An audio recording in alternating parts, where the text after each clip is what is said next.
Continuando nossa história pela arte, vamos estudar as primeiras grandes civilizações, a egípcia e a Mesopotâmia.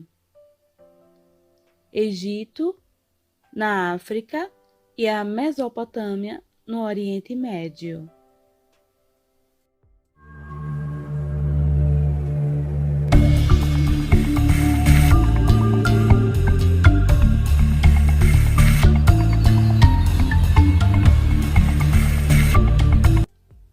Mesopotâmia foi o nome da região localizada entre os rios Tigre e Eufrates, no Oriente Médio, principalmente onde hoje se concentra o Iraque. Mesopotâmia, no meio dos rios, ou seja, terra entre rios.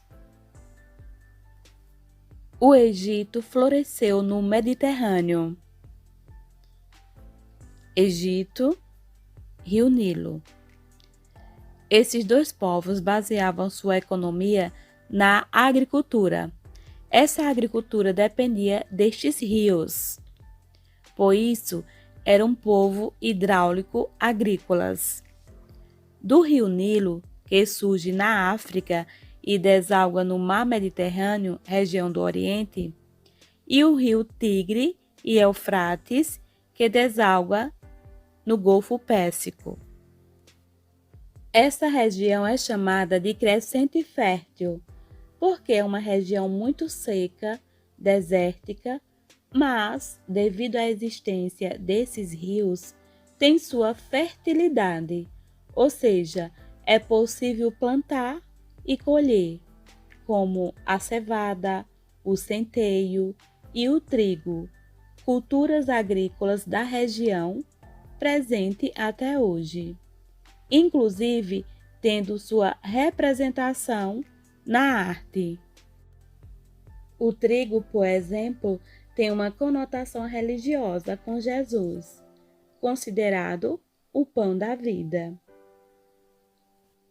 O Velho Testamento faz menção de Abraão, Moisés, José e Maria, que passam por essa região. Essa região é muito importante. Foi e ainda é uma região de muitos conflitos. Os primeiros povos a estabelecerem-se na Mesopotâmia foram os sumérios. A pesca e a agricultura eram bem presentes. Foram os sumérios que criaram a necessidade de registro.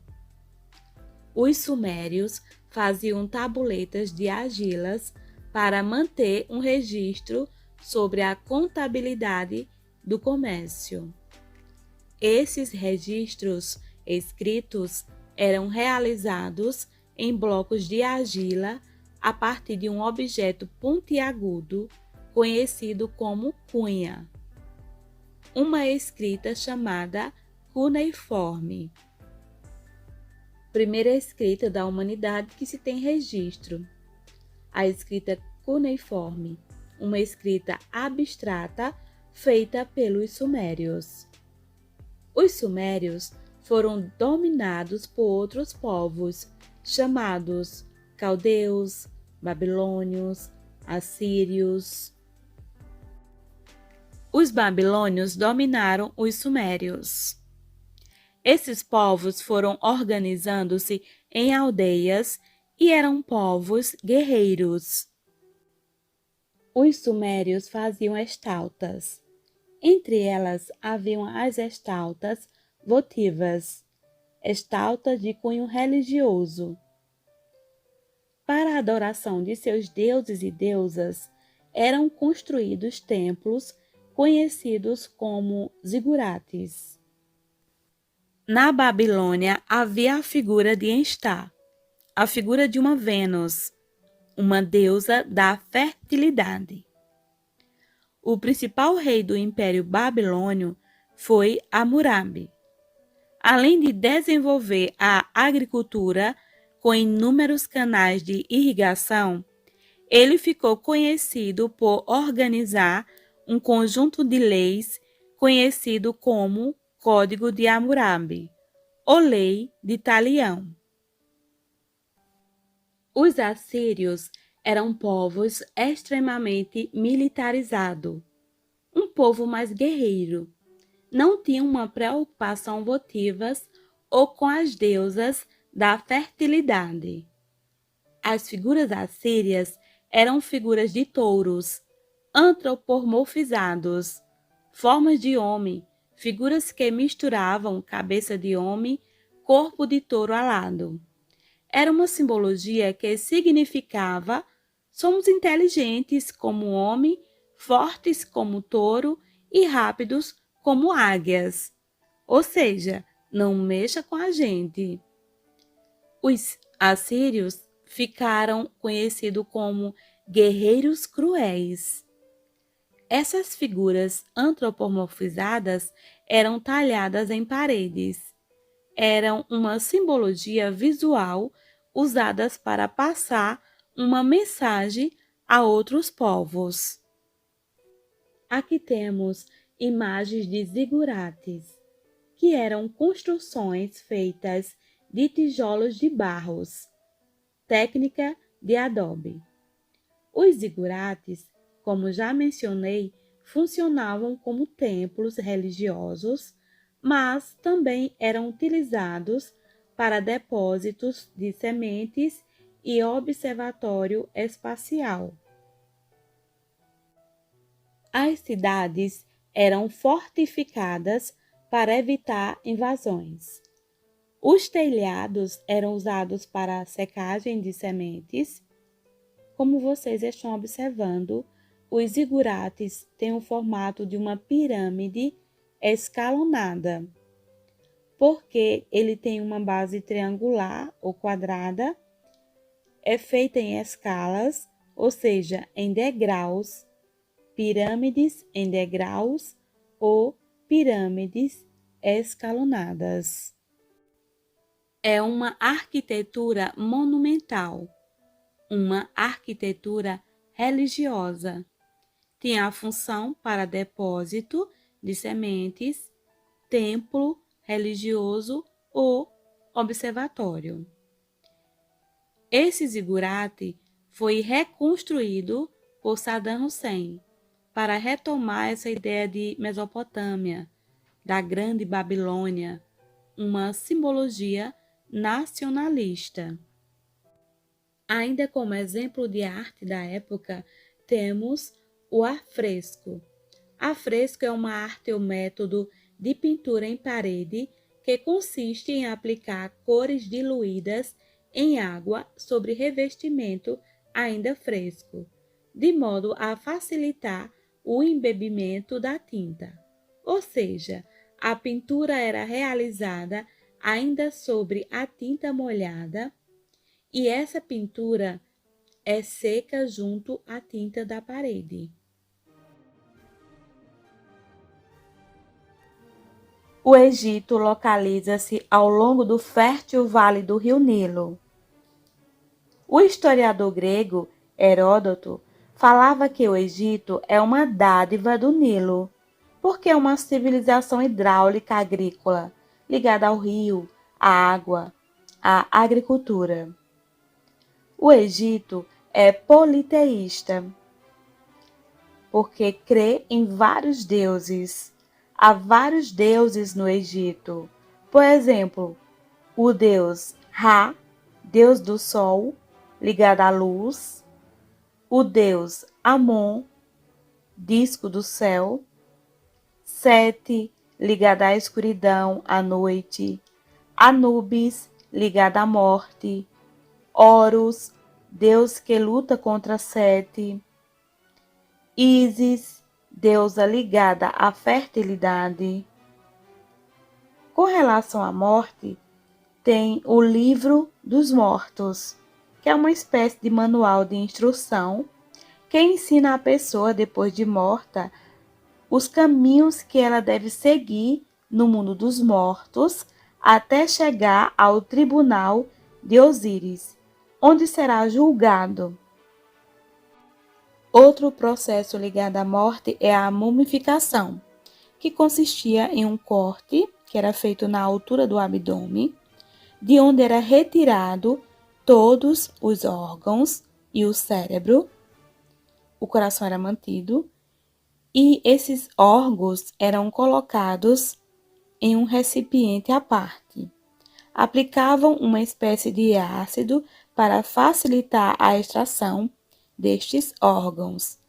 Deixava o corpo repousando em um lugar com água e sal para desidratá-lo e matar as bactérias, e depois esse corpo era preenchido com serragem, ervas aromáticas para evitar a deterioração e alguns textos sagrados.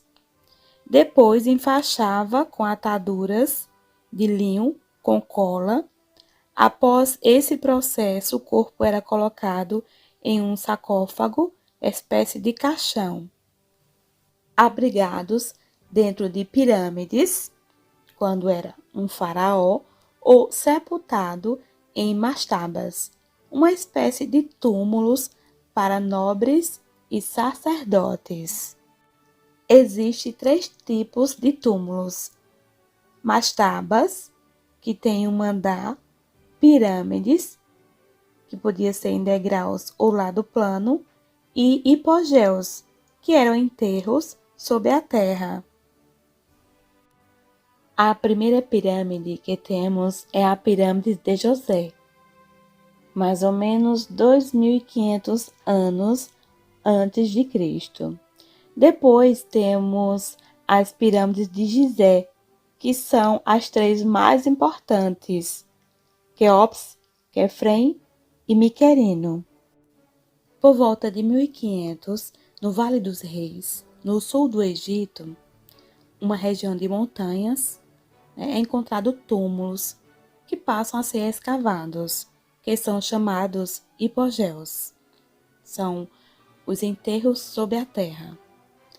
Essas estruturas tubulares podem ser consideradas arquiteturas monumentais. Em relação à escrita, existe basicamente 2 escritas: a do povo, demótica, a escrita do dia a dia, e a escrita da elite, chamada hieroglífica. Essa escrita hieroglífica foi traduzida em 1822 pelo francês Champollion através da pedra de Roseta. Entre os egípcios não existia artistas, mas sim artesãos. E a representação do homem era feita da seguinte maneira: a partir da lei da frontalidade, uma representação em 2D. Eles não conheciam a terceira dimensão. As figuras tinham altura e largura, mas sem profundidade. O padrão destas figuras eram padronizadas. A lei ou padrão da frontalidade, uma representação em 2D, ou pintada ou esculpida, entalhada.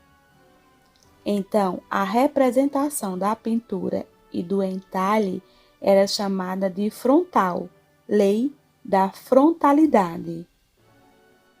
Nas esculturas tinham 3 dimensões. Não havia sensação de mobilidade nas esculturas. Apresentava uma ideia de seriedade, sobriedade, solenidade. Esse padrão se manteve por muito tempo.